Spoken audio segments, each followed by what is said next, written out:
When we think of the millennial reign of Jesus Christ on this earth, we think of peace, we think of prosperity. But we also think of a time of great healing, both nationally and individually, when the deaf and the dumb will hear and speak, the lame will leap like a deer, and the eyes of the blind will see. But have you ever considered the mechanism through which good health is going to be restored during the reign of Jesus Christ on this earth, the millennium? Obviously, there's going to be supernatural healing at the beginning of the millennium. Many people will be crippled because of terrible accidents and fighting and warfare that's going to go on. There's going to be blindness, perhaps because of nuclear explosions. And the Scriptures tell us that there's going to be this great healing that takes place at the beginning of the millennium. And of course, it isn't just the healing of the blind in a physical sense, but a spiritual sense as well. But does this mean that God is going to suspend His laws that govern good health? Well, today we're going to look at how we can have a world without diseases. The diseases that we have today, such as cancer, emphysema, diabetes, heart disease, SARS, the flu bug, and all the other diseases that we have today. I have 7 points that I want to give you, that I'm going to give you, to show how God is going to bring good health to mankind for 1,000 years. The first point is called the bells of Edinburgh, Edinburgh being Scotland. In the mid-1800s, there were no flush toilets in Edinburgh, or for that matter, the rest of the world, at least as far as we know. So all human waste in Edinburgh was saved in buckets all day long. Then at 10 p.m. every evening, bells would start ringing, and that was a sign that everybody could take the buckets that had been collected during the day, all the human waste, and throw it out into the streets. And so, obviously, this was not a good place to take a romantic stroll at 10 o'clock in Edinburgh during that time. One can only imagine the flies the next day and the disease breeding ground that the streets of Edinburgh became. Even to this day, sanitation in many parts of this world is no better. They have open sewers, or the rivers, the streams, the canals are the sewer systems for people. When we were in China back in 1984, you could see people using canals for waste products, human waste, and at the same time, people just downstream who are washing their vegetables. Sanitation in this world has not been God's way. And as a result, many diseases have come about. In Deuteronomy, the 23rd chapter, we look at one of the laws of God, and God knew what man, even to this day, doesn't seem to understand, and that is that human waste is a breeding ground for disease. In Deuteronomy 23, verse 12, it says, "Also you shall have a place outside the camp where you may go out, and you shall have an implement among your equipment, and when you sit down outside, you shall dig with it, and turn and cover your refuse." So God knew that if the children of Israel in the camp of Israel, when they came out of Egypt, if they didn't have proper sanitation, if they did not cover their waste, that it would be a breeding ground and terrible diseases would go through the camp of Israel. It seems like a rather obvious point to us, but just imagine, as late as the 1800s, in the streets of one of the great cities of this world, it was just thrown out into the streets. It was not properly taken care of. In the same century, the city of London, I saw a special on this not long ago, the Thames River stunk so badly that they realized they had to do something about it because of the stench of human waste. And so they finally, in the middle of the 1800s, built a sanitation system or a sewer system in the city of London. Another law of God that we sometimes implement, but too often we do not, is found in the book of Leviticus as well, or in the book of Leviticus. We're not there yet. But I would title this one, this second point, Unclean, Unclean. One of the major problems we have is that sick people do not isolate themselves from people who are not sick. In many cases, sick children don't have a home in which they can go home to or stay in when they're sick because both parents are out in the workforce and they can't get the time off, or because a child grows up in a single-parent home.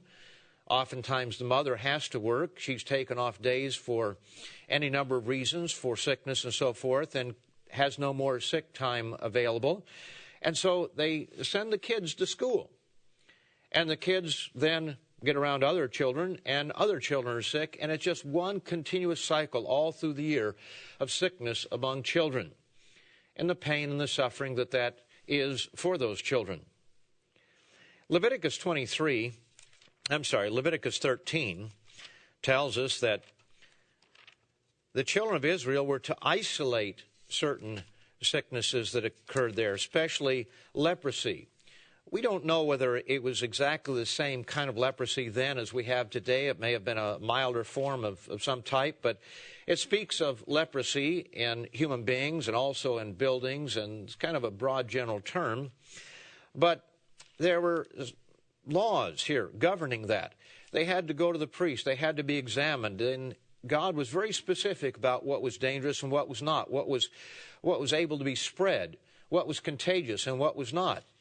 And when someone had a type of leprosy that was spreading kind, something that could be spread to other people, in verse 45 it says, "Now the leper on whom the sore is, his clothes shall be torn, and his head bare, and he shall cover his mustache and cry, 'Unclean, unclean.'" Even there it says cover his mustache. In other words, cover his mouth, so that even his voice or breathing would not be on any place else, but he was to cry out, "Unclean, unclean," and let people know, stay away from me because I'm contagious. He didn't maybe use that term. Obviously, he didn't use that term, but that was the intent that God had, to stop disease from spreading. Some years ago, not very many now, it's 3 or 4 years ago, there was a problem called SARS, severe acute respiratory syndrome. And in Canada, it was a big deal. In the city of Toronto and the suburbs there, over 400 people, about 440 people came down with this severe respiratory illness. 44 of them died. Right at 10% of those who got it died. And you know how they stopped it? They stopped it with quarantine and good sanitation.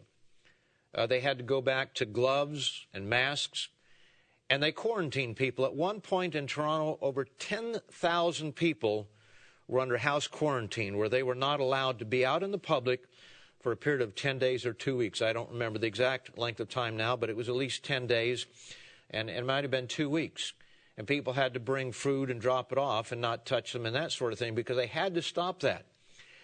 And to be honest with you, it did not look like something that man was going to be able to stop, but the simple practice of quarantine, something that God gave Israel 3,500 years ago, was the solution to that problem. Amazing that God knew best from that time. So the second point is unclean, unclean. The third point of how health and well-being are going to come about in the world tomorrow's world, I have just simply titled The Eighth Day. The World Health Organization said this, quote, "There is compelling evidence that male circumcision reduces the risk of heterosexually acquired HIV infection in men by approximately 60%. 3 randomized controlled trials have shown that male circumcision provided by well-trained health professionals in properly equipped settings is safe. WHO/UNAIDS recommendations emphasize that male circumcision should be considered an efficacious intervention for HIV prevention in countries and regions with heterosexual epidemics, high HIV and low male circumcision prevalence. Male circumcision provides only partial protection, however." End of quote.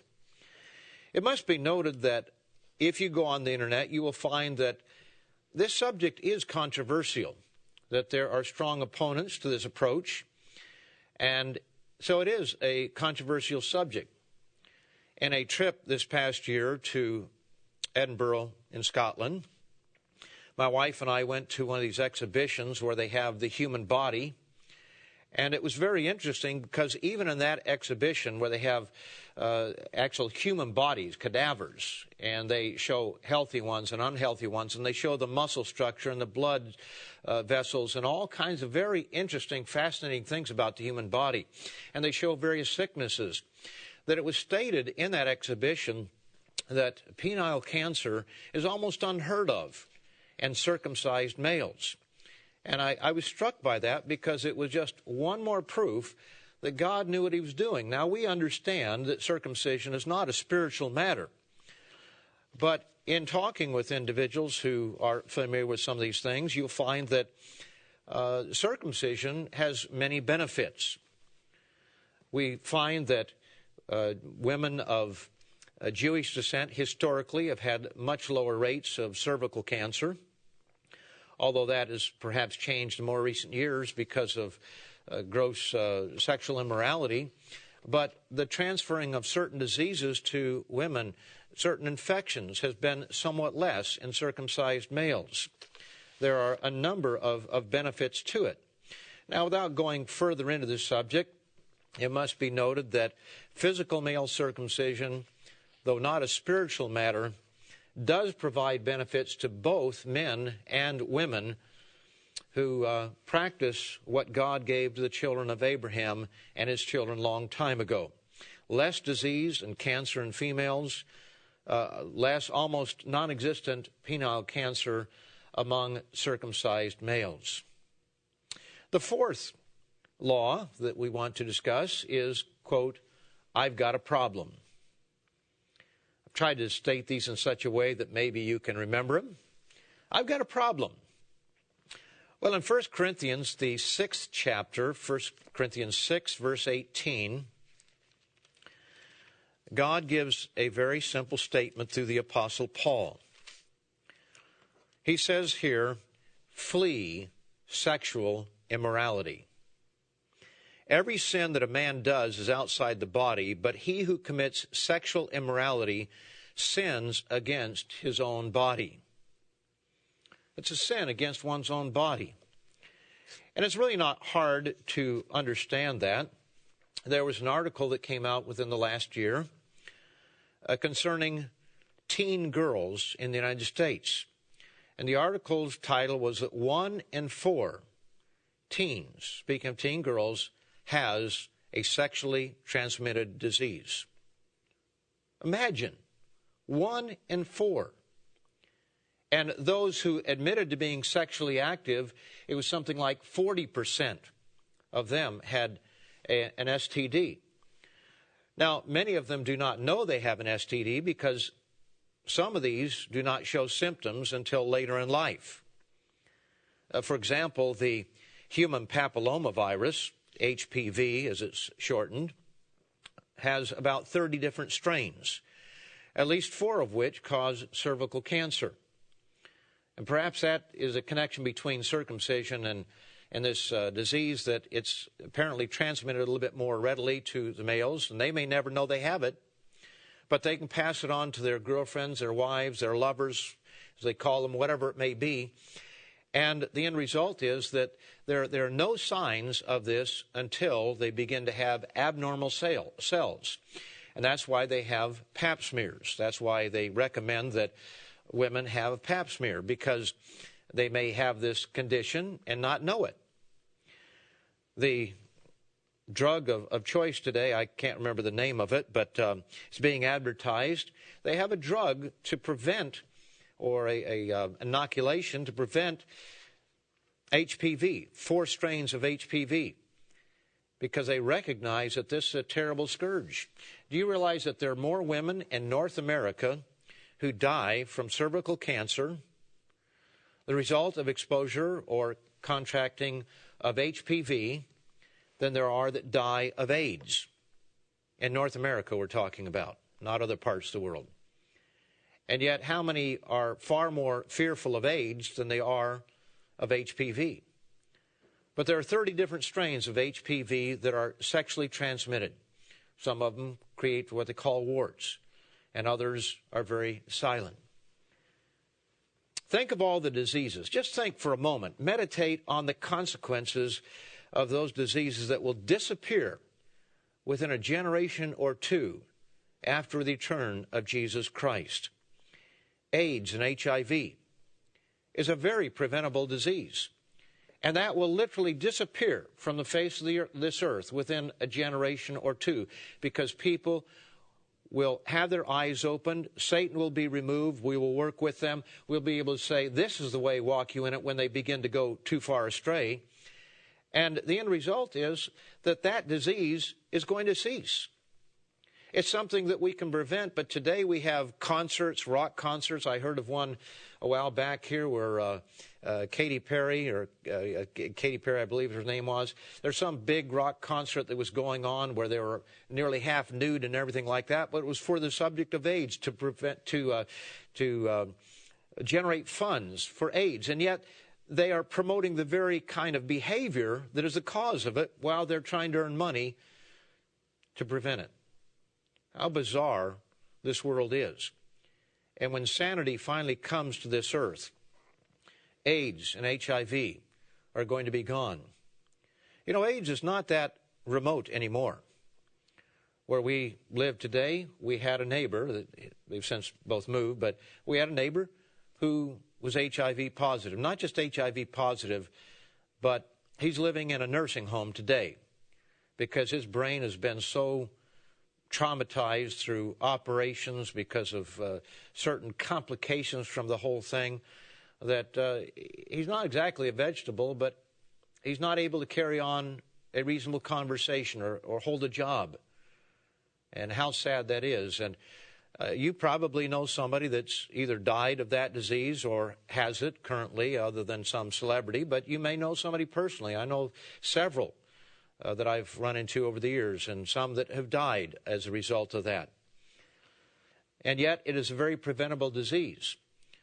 Currently, there are at least 25 million who have died, and that stat is a little bit old, so it's probably significantly higher. 25 million people around this world who have died of AIDS, almost all of which is from violating God's law found in 1 Corinthians, the 6th chapter, verse 18. And 33 million, and no doubt it's higher than that now, are living with this terrible scourge. Chlamydia, herpes, syphilis, gonorrhea, which is one of the greatest causes of blindness. And God says he's going to remove blindness in more than one way. And when the spiritual blindness is removed, that physical blindness is going to be removed from being spread through improper sexual relations and causing gonorrhea, which causes blindness in so many children. That's one of the reasons that they want to put silver iodine or silver whatever it is, oxide, something in the eyes of children to prevent blindness because of sexually transmitted diseases that can be transmitted to the eyes of a child. All of these things are easily preventable. Maybe I should restate that. The answers are simple. It's not always easy for people to avoid temptation. But when the eyes of mankind are open to the truth and Satan is removed, these diseases are going to fade away very quickly. Hepatitis C. And there are at least 20 more STDs which wreak havoc on people's bodies. They'll all be gone within a generation or two when people start really obeying God's law. And that is going to happen. In Psalm 84 and verse 11, God tells us something that man really doesn't believe. It says, "For the Lord God is a sun and shield. The Eternal will give grace and glory. No good thing will be withheld from those who walk uprightly." God is not holding back good things for man. And yet we grow up from childhood believing that God doesn't want us to have any fun in life. He wants to take away all the pleasures of life. He's old-fashioned. He doesn't understand. And yet God says here that he withholds no good thing from those who walk uprightly. When we obey God's laws, we're not kept from the good things. In fact, we have the good things, all the blessings that we have. And I'm sure that you feel that way, that you recognize the blessings that God has given to you because of the knowledge of the truth. I hope we're thankful constantly for the truth that we have and for the freedom from bondage that the world is in because of violating God's laws. God's laws are freedom. They're real freedom for mankind. And the millennium is going to prove that. The fifth point that I'd like to make is he should have played Moses. He should have played Moses. Now, who are we talking about? Many of you have seen the movie The Ten Commandments. It's pretty old now. I don't know, maybe 40 years old. Came out in the 60s, as I recall. So over 40 years, getting close to 50 years of age.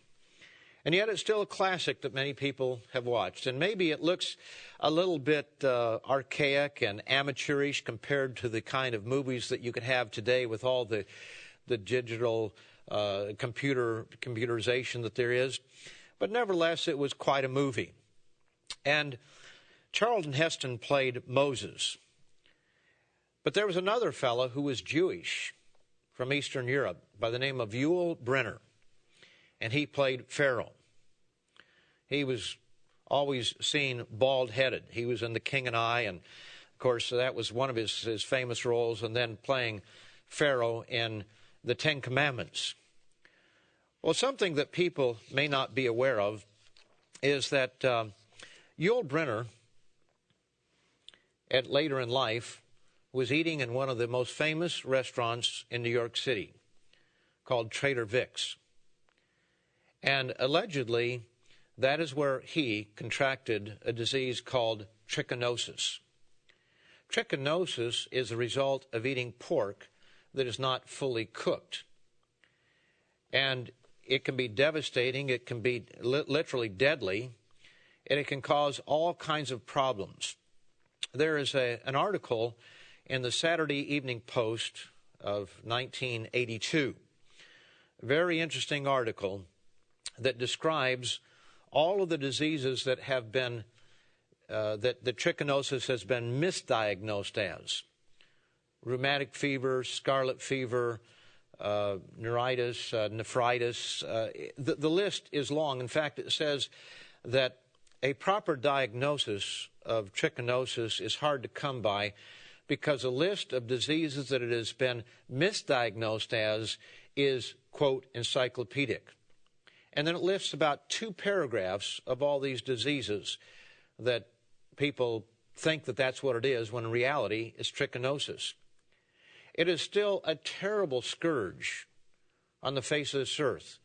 Many people around the world have been sickened by trichinosis. And trichinosis is a result of eating swine's flesh that is improperly cooked.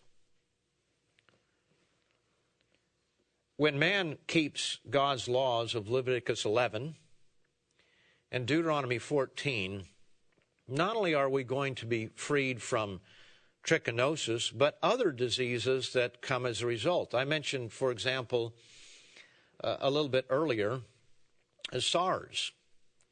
And do people realize that SARS was caused by eating an unclean animal? In fact, my 6th point is very simple. Civet cats and swine. Civet cats and swine. A civet cat is not a cat like we normally think of it. It looks more like a cross between a possum and a raccoon. At least that's my view of it. It's kind of a very thin raccoon-like creature. And when SARS broke out in China and began to spread around the world, health organizations wanted to find out what the cause of this was. What was the origin of the source of it? They knew it was in China. And so where do you think that they went when they were looking for the cause? They went to the city, of course, where it first broke out, where it was first seen. But where did they go when they got to the city? They went right down to the meat market.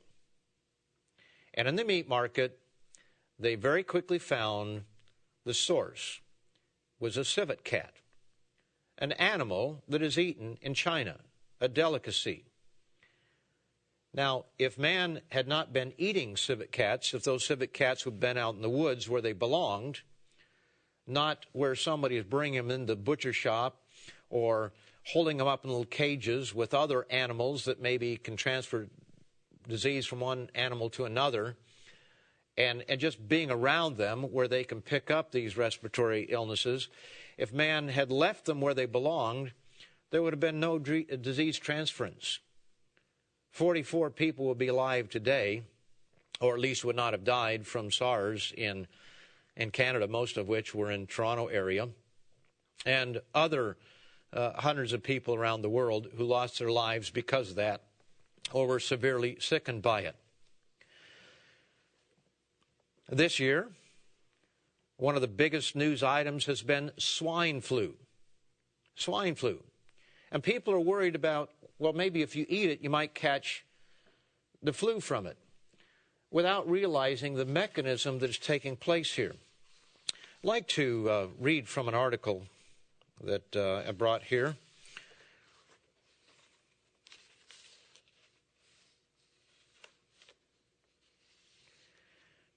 This is August 27th, a previous year, not this year, from New York, a Reuters news story.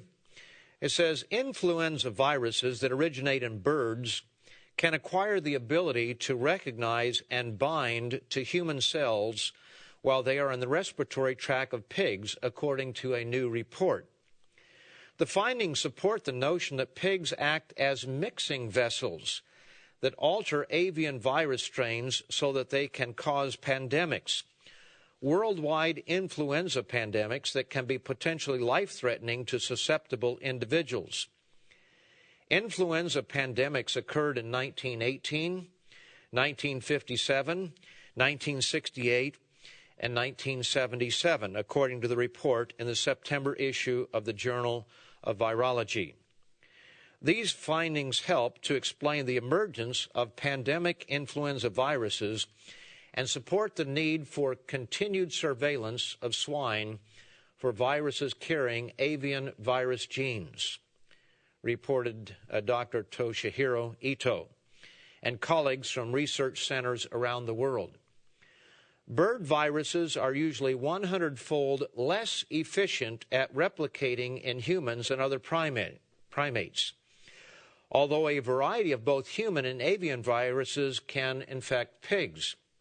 In the new study, the researchers found that cell receptors in the respiratory tract of pigs bind to both human and avian influenza viruses. The evidence we present supports the role of pigs as a source of potentially hazard influenza A viruses arising through classical genetic reassortment or a novel adaptation to human virus receptors, or perhaps through both mechanisms, the authors concluded. Thus, continued intensive monitoring of swine populations for avian-like influenza viruses should be an integral part of global health planning. That's from the Journal of Virology, and that was back in 1998.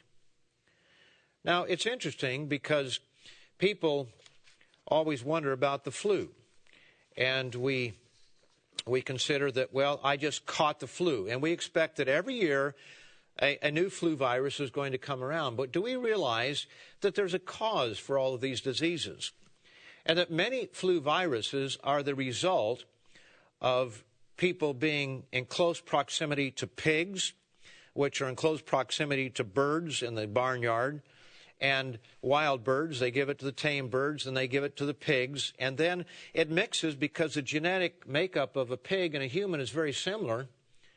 And so when it mixes and mutates within the pig, it can be transferred to a human being, and then thousands of people every year die as a result of influenza. And many of these are the direct result of mixing in pigs. And so when we think of all the diseases that are going around, we have to understand that there's a cause for every disease. And you might not have sinned here in the sense that you didn't just go out and deliberately try to catch something, but somebody on the other side of the world, by violating God's law, by taking pigs out of the forest where they could eat the carrion, the dead animals, whatever it is that's out there, and just mind their own business and do their own thing. But when we bring them into the barnyard and bring them in close proximity to one another and to man and to other barn animals, then that spreads a disease that quickly spreads around the world. And as happened back in 1918, I've heard reports anywhere from 20 to 40 million people on this earth perished as a result of that swine flu. And that's why people are so frightened when they hear swine flu. And yet that disease began down in South Carolina. They've actually been able to trace it to pigs in South Carolina. It was sometimes called the Spanish flu. The swine flu obviously was a term for it. They thought that it started at Fort Riley, Kansas. It was spread because of the war and soldiers, but it started in South Carolina, moved to Fort Riley, Kansas, then spread around the world because of the war effort.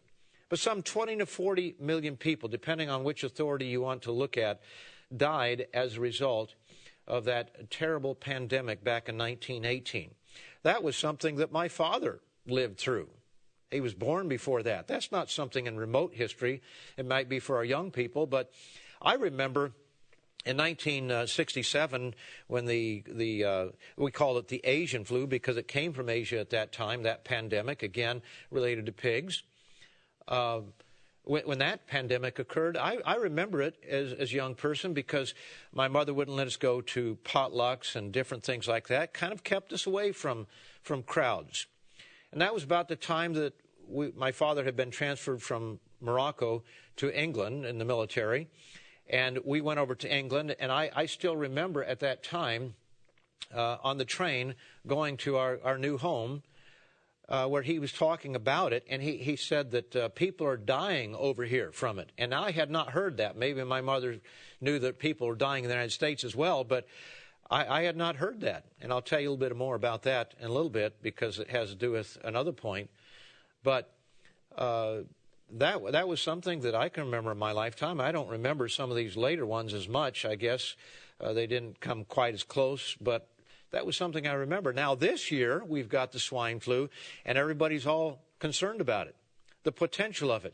Because even though at the beginning it has not seemed too terrifying, they know that as happened in 1918, it didn't seem too bad, but then it let up in the summer and it came back in the fall with devastating effects. So where that will be, even as you are hearing this, it's hard to say. But the end result is, again, that because we violate God's law in this world, disease occurs. And yet, when Christ comes back, that's how these things can be eliminated. Let's go back to the book of Exodus, the 15th chapter. And this is where the title, None of These Diseases, comes from for this particular sermon. It was also the title of a book by S.I. Macmillan. But here in Exodus, the 15th chapter, in verse 26, God said to Israel, "If you diligently heed the voice of the eternal your God, and do what is right in his sight, give ear to his commandments, and keep all his statutes, I will put none of the diseases on you which I have brought on the Egyptians, for I am the eternal who heals you." God is the one that heals us, but God is also the one that shows us the way to prevention from sickness. And he said if we obey his laws diligently, he's not going to put those diseases upon us. They're not going to be there. We don't have to worry about them. But we have sickness in the world today because we have violated God's laws. The seventh point is John D. Rockefeller at death's door. John D. Rockefeller at death's door. As a young man, John Rockefeller was physically strong and he was overly ambitious. He drove himself to a massive fortune, and by the age of 33 he had become a millionaire when being worth $1 million really did mean something. It was a whole lot more money then than it is today. By the age of 43, he controlled the biggest business in the world. And at 53, he was the richest man in the world and the only true billionaire. To gain this vast fortune, he had often crushed those who got in his way. He exploited the laborer to the point that his own workers in the Pennsylvania oil fields hung him in effigy. But all was not rosy for J.D. He took in $1 million a week. Imagine that. Income, $1 million every single week. But his stomach and his intestines were so upset that he couldn't go out and do what you probably will do this evening or tomorrow evening. Go out to a nice restaurant, enjoy a nice juicy steak, maybe a leg of lamb of some kind, lamb chops, a nice duck dinner, some sort of fish. No. John Rockefeller could only eat milk and crackers at the age of 53 because his stomach, his intestines were so torn up from stress and all kinds of problems that he could not enjoy the wealth that he had. He had to be surrounded by bodyguards. He could not sleep. He had a disease called alopecia, where the hair came out in chunks. Not only the hair on the top of his head, but his eyebrows and eyelashes were all gone. One of his biographers said he looked like a mummy. He was gaunt from weight loss. And at the age of 53, he was at death's door. One night in his despair, facing certain death, he came to a realization for the first time in his life. Number one, he was going to die. And number two, he could never take it with him. He couldn't even take a dime with him. It was all going to be gone. And so a thought came to his mind that while he still was living, he wanted to see his vast fortune go to the right people. And so the next day he lost no time finding worthy causes to share his wealth. He set up the Rockefeller Foundation to channel his wealth to these worthy causes, to find worthy causes that he could give his wealth to. And he tackled this task of distributing his wealth with the same degree of energy and enthusiasm that he had used to amass this great fortune that he had. An amazing transformation took place in his body. Absolutely amazing. Not only did he live to see the age of 54, but he lived to be 60, then 70, then 80. He went on to live to be 90 and finally died at the ripe old age of 98. A man who was at death's door. And in one respect, he had two lives. The first half of his life to gain for himself. The second half of his life, sure, he made money, but he helped others. And if he had only known God's simple law early on, Acts 20 and verse 35, a very simple law that we take for granted, Acts 20 and verse 35, we read this. In fact, it's often read when we take up an offering during these holy days. It says, I have shown you in every way by laboring like this that you must support the weak. And remember the words of the Lord Jesus that he said, it is more blessed to give than to receive. You know, John D. Rockefeller was living proof of that law, that it's more blessed to give than receive. When he was getting for himself, when he was doing the very thing that Mr. Armstrong said, you know, there are two ways of life, there's get and give, he was on the get side. And when he was on the get side, it was literally killing him. And when he began to give, God gave him life, because it was a law set in action. There was an article that came out in a Canadian paper about a year ago, and it said, want to be happy? The happiest people, give your money away. And it went on to show they'd done a number of experiments, and one of the experiments was that they took a control group, and half of them they gave anywhere from $5 to $20, and they said, go out and give this money away. You've got a day to do it, but find a worthy cause, give this money away. Then they took the other half, and they gave them either $5 to $20, and they said, go out and spend this on something that you'd really like. Find something you really like. And then at the end of the day, they interviewed them very intensely, and they found that those who had given their money away were actually happier than those who had spent it on themselves. And they did a number of experiments like that.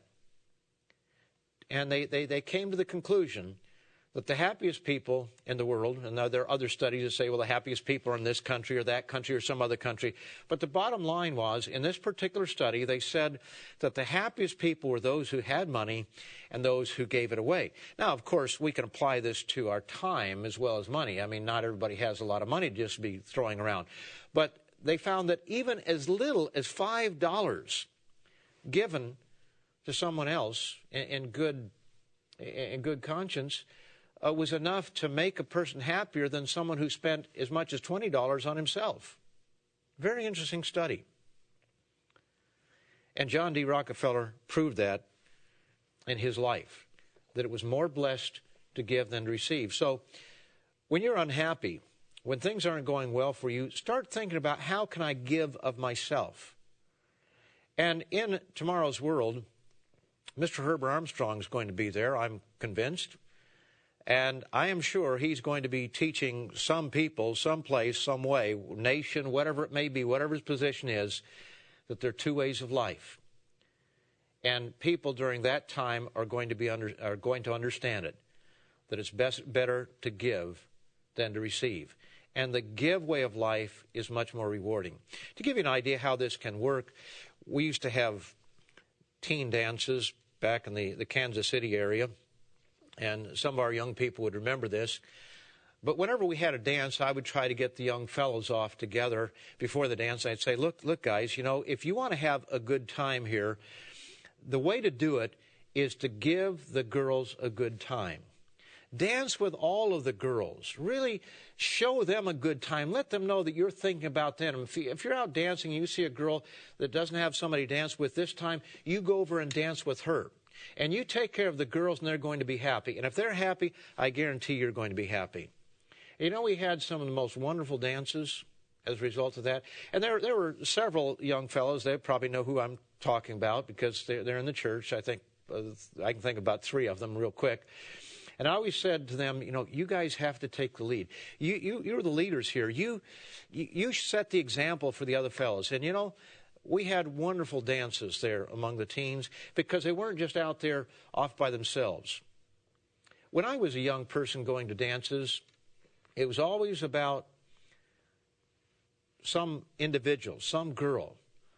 And I can remember some very unhappy dances because I didn't get the girl, so to speak. Somebody else, she was more interested in somebody else. I didn't get to dance with the girl that I really wanted to. And I was unhappy. Didn't know why.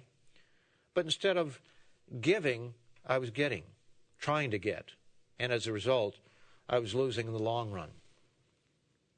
Dr. Meredith has quoted on more than one occasion in the past year or so from S.I. McMillan's book, None of These Diseases. You may remember the quote that he is given there. It's not what you are eating, but it's what's eating you. And I think it will do us well to analyze that a little bit, to think about that. Today we are troubled with many self-induced stresses that we induce upon ourselves. Years ago, there was an article written in the church's publications called "There's a Hidden Enemy in Your Home." And what it was talking about was emotional immaturity. The fact that many of us never grow up emotionally. We grow up physically. We have a big adult-sized body. But emotionally, we're still children. We pitch a fit when we don't get our own way. We get all upset because things are not going the way we want them to go. Many people never grow up emotionally and spiritually. This is something we're going to have to teach the people in the millennium, that they have to control their emotions, that they have to learn to keep them under control. But today, people still act as children. They refuse to take responsibility for their actions. They mentally curse others who get in their way. They fly off the handle at the slightest provocation.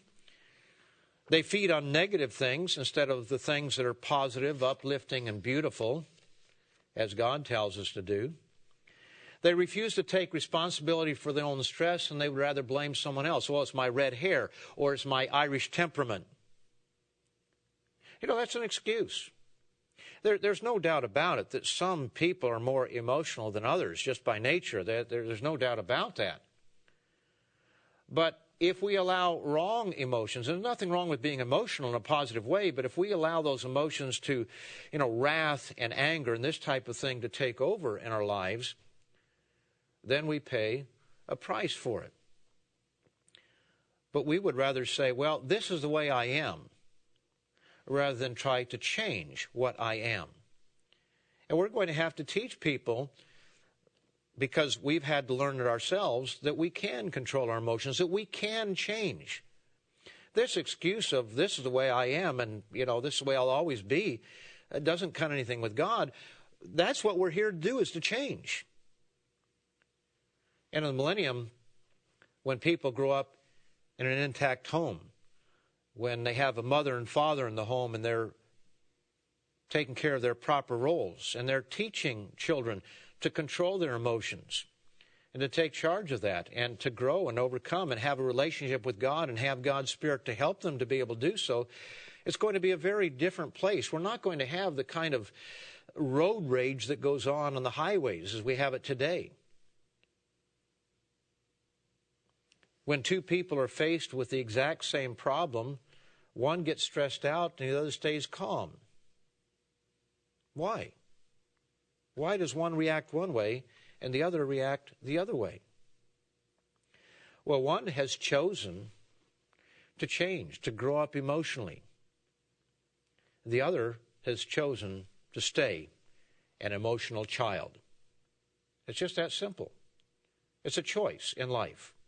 We can't just blame our heritage or blame something else. And again, we're not denying the fact that some people have a greater struggle with this than others. There's no doubt about that. But we all have to learn to control our emotions. The result is a life full of stress and boiling emotions that we bring upon ourselves. The result of this chronic toxic stress damages the mind and the body. It produces disease that range from heart problems to cancer to chronic gastrointestinal afflictions, as happened to John D. Rockefeller. It ages a person prematurely. Now, how do we know that? How do we know that it does those very things? Have you ever thought of what happens up here?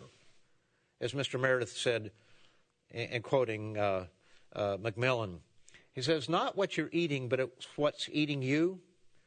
What's going on? Have we ever thought of what's going on up here and how it affects the rest of the body?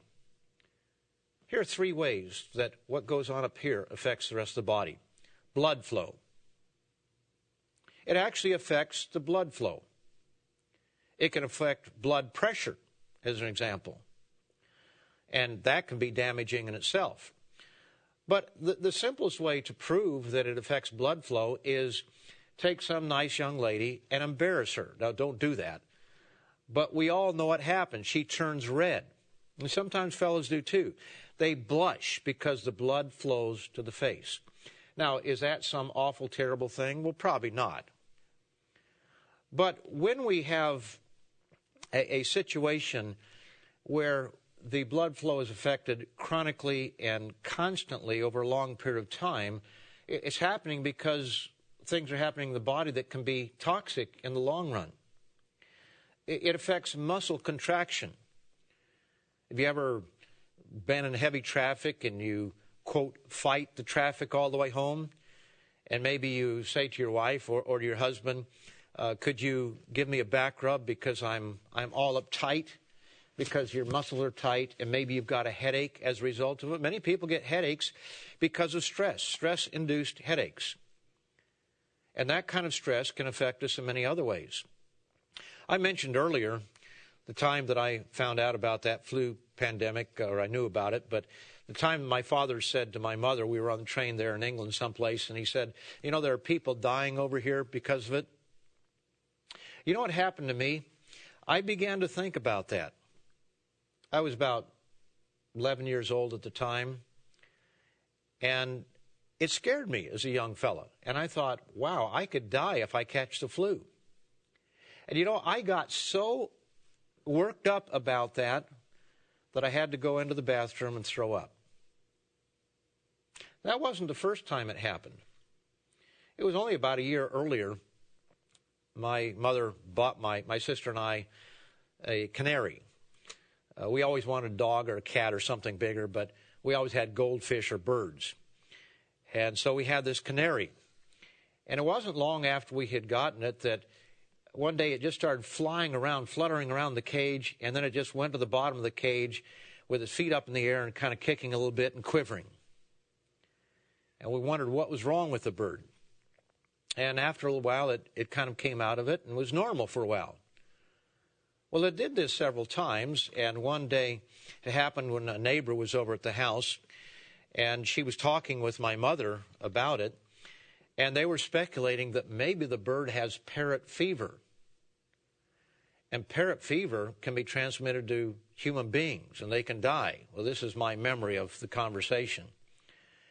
And on that occasion, I got so worked up, fearful of what might happen, that I literally threw up. Now, it affects, what goes on up here affects the rest of the body. There are people who are frightened because of somebody else's illness, maybe where they have a tumor or something, and they literally have tumors. I knew of a case where a woman, a very close friend of hers, had cancer, and pretty soon she started having these bumps on her neck, literally came up. And it was all fear-induced, all psychosomatic. Now, the effects were very real. When you throw up, that's very real. When you have a headache, it's very real. But we're talking about what is the cause of it. So it can affect blood flow, muscle contraction, and endocrine functions, such as the secreting of hormones and other products directly into the blood. Now, adrenaline is very important, and we need it. But too much adrenaline all the time can wear out the body.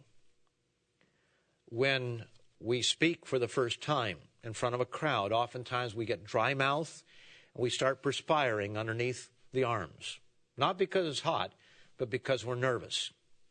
You see, what goes on up here begins to affect the rest of the body. Now, there are laws of God that we can look at that tell us that we need to control what goes on up here. Let's notice in Colossians, the 3rd chapter, Colossians 3. We don't often think of this in terms of sickness, the cause of sickness, but in Colossians 3 and verse 8, it says, "But now you yourselves are to put off all these, anger, wrath, malice, blasphemy, filthy language out of your mouth." Now notice, anger, wrath, and malice. Malice is wrong thinking toward others. It's thinking evil toward others. Do we realize that those who are in a chronically angry or wrathful state, their health is affected? Let me give you an example. Have you ever gotten angry at someone? Something happened at work, something happened with your neighbor, maybe it was even your husband or your wife or your kids, and you got so angry you lay in bed there and you think, oh, this is what I should have said. This is how I should have handled it. This is what I would do if I had to do it over again. And you just stew on it, and it goes over and over in your mind, and you're tired and you're worn out and you want to go to sleep, but you can't shut the mind off. That affects our health.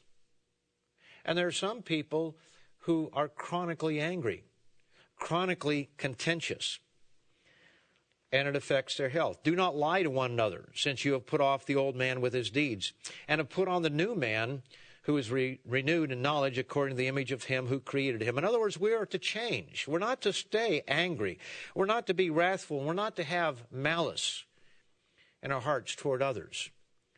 And these things affect the way that our bodies react. Notice in Galatians, the 5th chapter, speaking of the fruits of the Spirit and the fruits of the flesh, we'll start with the fruits of the flesh. He says in verse 19, now the works of the flesh are evident, which are adultery, fornication, uncleanness, lewdness. Okay, and we've already seen that some of those things can cause disease. But notice verse 21, it says envy. Have you ever heard of someone who is green with envy? You can actually turn green from sickness. I remember one time when my sister-in-law went up in a stunt plane, and you know, the pilot was doing loop-de-loops and hammerhead rolls and barrel rolls and all kinds of things. And when she came down, her face had a green tinge to it. And I got thinking, boy, I don't know if I want to go up here. But I did, and everything was okay. But we use the expression green with envy. A person who is very envious makes himself sick. And not that everybody just turns green every time, but there's a reason why that expression has been created, no doubt. We can make ourselves sick with what we think. As it says here, envy. As one of them there. Let me go back, verse 20. Idolatry, sorcery, hatred. There are people who have hatred in their heart, and it affects their physical well-being. Contentions. Have you ever known someone who's always contentious? Every time you talk to that person, you end up in an argument with them. You don't end up that way with anybody else, but that person, you're always in an argument, and you talk to somebody else, and they say, yeah, every time I talk to that person, within 10 minutes, we're in an argument. That's not a healthy condition. John D. Rockefeller lived in a world of contention, a world of ambition, selfish ambition, and it brought him to death's door, as we've already seen. But it says here, jealousies, outbursts of wrath, selfish ambitions. That was exactly what John D. Rockefeller's problem was. And by age 53, he was at death's door. And when he got his mind off himself and started thinking about others, he lived to 98, as we've already seen. Envy is mentioned in verse 21. But notice the fruits of the Spirit, love. That's a positive emotion. It's more than an emotion, it's an action. But joy is certainly an emotion. Peace. Have you ever had a meal where there's contention? Perhaps it is a matter of when you were a child and your father corrected you or threatened to give you a spanking after dinner because he knew that you had done something, and boy, you're just not really comfortable during the meal. You're upset. Your stomach is upset. It affects you, doesn't it? In a very negative way. Peace builds health. The opposite of peace destroys health. Long-suffering, in other words, patience, where we're willing to be patient with other people's shortcomings. All this has to do with how we react to other people. Kindness, goodness, faithfulness, gentleness, self-control, as opposed to being out of control. One of my favorite stories is a man by the name of Sidney Harris, a syndicated columnist. And he tells about going to New York City and visiting a friend. And they got up that morning, and his friend said, hey, let's go down and get a newspaper. And so he went down to a newsstand on the corner near where this man lived. And when he did so, the newspaper vendor there was rather difficult with him. He was rude to him, talked to him roughly, and Sidney Harris's friend was very polite back to him. And as they were walking away, Sidney Harris said to his friend, he said, boy, he was rude to you. And his friend said, well, he's always that way. He said, really? And he said, you were so polite back to him. He said, yes. He said, well, why were you so polite to him when he was so rude to you? And his friend said something very profound. He said, because I don't want him determining what kind of person I'm going to be. You see, he recognized that if he reacted to this man the way he reacted to him, that man had control of him. That man was determining what kind of a person he would be. You know, that's self-control. Not allowing somebody to take control of you in that way, but you have self-control. Notice gentleness, self-control. Against such there is no law. Back in Proverbs, the 17th chapter, Proverbs 17 and verse 22, this is a proverb that sometimes we read, and I don't know if we really take it seriously enough. It says here, a merry heart does good like a medicine. Have we ever thought of it in the context of this seventh point that I'm giving? That a merry heart really does do good like a medicine. It picks us up. Have you ever been sick and somebody comes over and you get talking and laughing and joking, you forget that you're sick? It does good like a medicine. It picks you up. But a broken spirit dries the bones. It dries the bones. Notice the 15th chapter, verse 13. It says, a merry heart makes a cheerful countenance, but by sorrow of the heart the spirit is broken. By sorrow of heart the spirit is broken, a broken spirit. Verse 16, better is a little with the fear of the Lord than great treasure with trouble. Better is a dinner of herbs where love is than a fatted calf with hatred. By simply learning how to react to those around us, with love, with kindness, practicing these things in our very families today, we'll be able to teach a new generation, a new world, the benefits of these things. We'll be able to say, you can do this because I had to learn it myself. We're here to be teachers, but we've got to first do it ourselves. We've got to learn to control ourselves. We've got to learn to have love and joy and be able to sit down to a meal and have it peaceable as opposed to contentious. Verse 18, a wrathful man stirs up strife, but he who is slow to anger allays contention. Let's go over to Philippians 4. Philippians 4. Here's what God tells us to do. He says, finally, brethren. Well, let me start with verse 4. He says, rejoice in the Lord always. Again, I say, rejoice. Let your gentleness be known to all men. The Lord is at hand. Be anxious for nothing. Don't always be anxious, always worrying about what you don't have, what's not there. My wife and I one time had been saving up for the money to recover a chair that we had. And finally we had saved up enough money, and so we got some samples from one of the members in the church who was an upholsterer, and he was going to do it for us. And we started looking at them, and the only thing we really both liked together, because one liked one thing, one liked, but when we found something we liked, it clashed with the curtains. And then we began looking around and saying, well, the lamps that we have, that's not really what we really wanted, but they were kind of given to us. And we started thinking about after that, well, then we'd have to get something else here. And then from the living room, we started thinking about the dining room and the bedroom, because we just had old furniture that had been given to us when we first got married.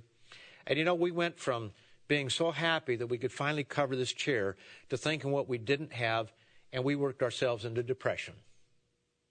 A wonderful lesson. We need to think positive things, because what goes on up here is not what we're eating. More often than not, it's what's eating us that affects the rest of our body. And so he says here, be anxious for nothing, but in everything by prayer and supplication with thanksgiving let your requests be known to God. So bring your concerns to God and leave them with him. Know that he'll take care of them in due time. And the peace of God, real, genuine peace, which surpasses all understanding, will guard your hearts and minds through Christ Jesus. Finally, brethren, this is a command, really. He says, whatever things are true, whatever things are noble, whatever things are just and pure and lovely and of good report, if there is any virtue and if there is anything praiseworthy, meditate on these things. We've only begun to scratch the surface today of the laws of God that promote good health, and of the violation of which produces sicknesses. We haven't discussed the misuse of alcohol and drugs, nor touched on chemical pollutants that are all around us, nor have we discussed refined foods such as sugars and grains that are refined, or exercise or moderation in food intake. But I think you can get the point. If we take all of God's Word, God's laws, of what he tells us, the way that we are to live, it removes so much sickness. Sicknesses will fade away. God is not going to just magically make people healthy for 1,000 years. He's given us his laws. We will be teaching those laws, not just about not eating pigs, but about how we live our lives, how we control our emotions, how we conduct ourselves in all aspects of life. And when people learn to live that way, the way that God has instructed us to live, then we can see that so many of the diseases that we have today will just quickly disappear. And others will be somewhat rare, I imagine. Who knows whether, I'm sure that God made the body so that it can fight off sickness, and people are going to violate God's law to some degree. It's not going to be perfect. But I think we can get the point that the chronic disease that we have today, the awful afflictions that we have today, God says, or said to Moses, none of these diseases, he's going to remove them. From time to time, we have articles in Tomorrow's World. We had one in a recent one, April, May, June, Tomorrow's World by Dr. Winnale on good health, health laws. We need to take these and we need to put them in practice, because good health can happen. There is a cause for it, and we need to practice those laws. And as we had a lesson devoted to the subject in the leadership training class as well. And we need to take those things seriously. Can you imagine if the whole world set about to really obey God's laws, what a healthy place this would be? Well, that's exactly what's coming, not too many years hence. That is the future that we are preparing for. We are preparing today. We are remembering today, during this festival season, that there are laws that God has given to us that will promote good health. So let us prepare to do so by practicing those laws today.